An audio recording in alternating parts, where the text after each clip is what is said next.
அடிச்சு வரைக்கும் கேட்டேன்.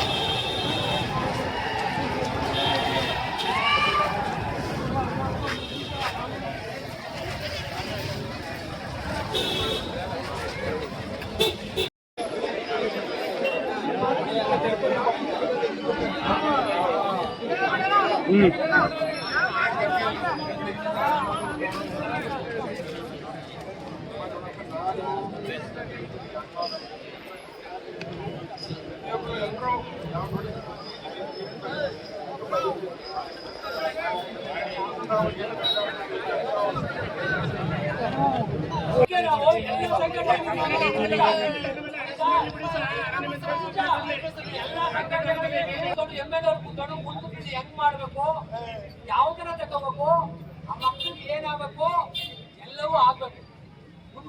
ಮುಂದೆ ಈ ತರ ಮರುಕಳಿಸಬಾರ್ದು. ಫಾರೆಸ್ಟ್ ಹೇಳಿದ್ರು ಅವೆಲ್ಲ ಕೂತ್ಕೊಂಡು ಡಿಸಿ ಮುಂದೆ ಕರೆಸಿ ಇನ್ ಮುಂದೆ ಅವರು ಈ ತರ ಹೊಡೆಯೋದು ಮಾಡಬಾರ್ದು. ಎಲ್ಲವನ್ನು ನಾವು ಕಂಡೀಷನ್ ಹಾಕಿ ರೆಸಲ್ಯೂಷನ್ ಮಾಡಿ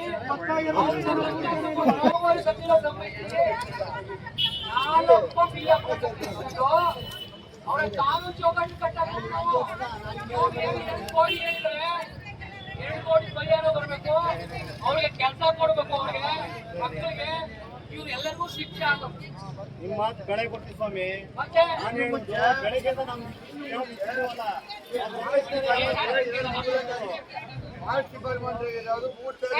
ಒಂದು ತೋಮರ್ ಪಲ್ಯ ಮರಿಮಂಗಲ ನೀವು ಈಗ ಈ ರೋಡ್ ನಲ್ಲಿ ಅವ್ರು ಬರ್ಬೋದು.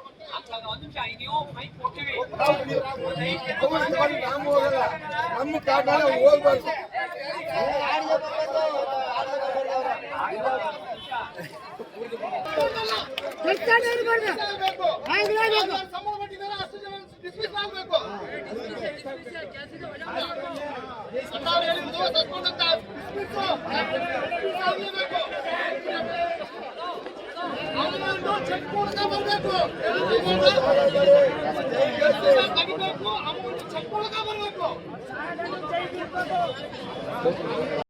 ಕಾನೂನು ಭಂಗ ಅವರು ಏನ್ ಮಾಡಿದ್ದಾರೆ, ನಮ್ಮ ರೈತರನ್ನ ಸೂಟ್ ಮಾಡಿ ಹಾಕಕ್ಕೆ ಪರ್ಮಿಷನ್ ಇಲ್ಲ.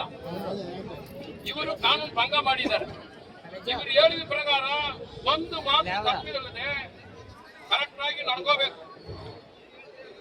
ಮನೆಯವರಿಗೆ ಮೂಲಕ ಇವಾಗಲೇ ಅವ್ರಿಗೆ ಕೊಡ್ಬೇಕು. ಈಗ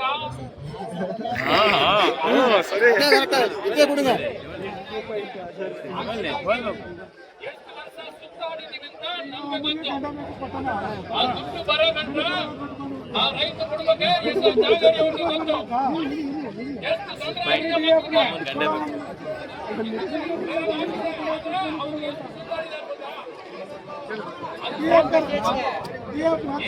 ತೊಂದರೆ ಇರಬೇಕು.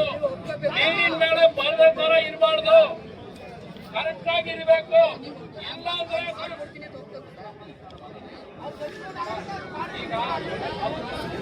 ಅವ್ರು ಹೇಳಿದ ಪ್ರಕಾರ ಆಗಿಲ್ಲ ಅಂದ್ರೆ ನಮ್ಮೂರು ಒಳಗಡೆ ಫಾರೆಸ್ಟ್ ಅವ್ರಿಗೆ ಯಾರು ಬರಬಾರ್ದು, ತಿಂಡಿ ಕೊಡಬಾರ್ದು, ಮಜ್ಜಿಗೆ ಕೊಡಬಾರ್ದು, ಹಾಲು ಕೊಡಬಾರ್ದು, ಅನ್ನ ಹಾಕ್ಬಾರ್ದು. ಇಂಥ ಕಟ್ಟಣ ಬಂದೇ ಬರ್ತದೆ. ಅವ್ರು ಹೋಗಿ ಚಿಂಕಾಲೆ ಆಳ್ಕೊಂಡು ಕುಡ್ಕೊಳ್ಳಿ, ಆಳ್ಕೊಂಡು ಕುಡ್ಕೊಳ್ಳಿ, ಆಳ ಕಟ್ಕೊಂಡು ಉಳುಮೆ ಮಾಡಲಿ, ತೊಡಲಿ, ಜಮೀನು ಒಳಗಡೆ ಮುಳುಗಬಾರ್ದು. ಇಂಥ ಇದು ಅದು ಹಳ್ಳಿಯೊಳಗೆ ಎಚ್ಚರಿಕೆಯಿಂದ ನಡ್ಕೋಬೇಕು.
ನಮ್ಮಂತ ರಿಪೋರ್ಟ್ ಕಳಿಸಿದಲ್ಲ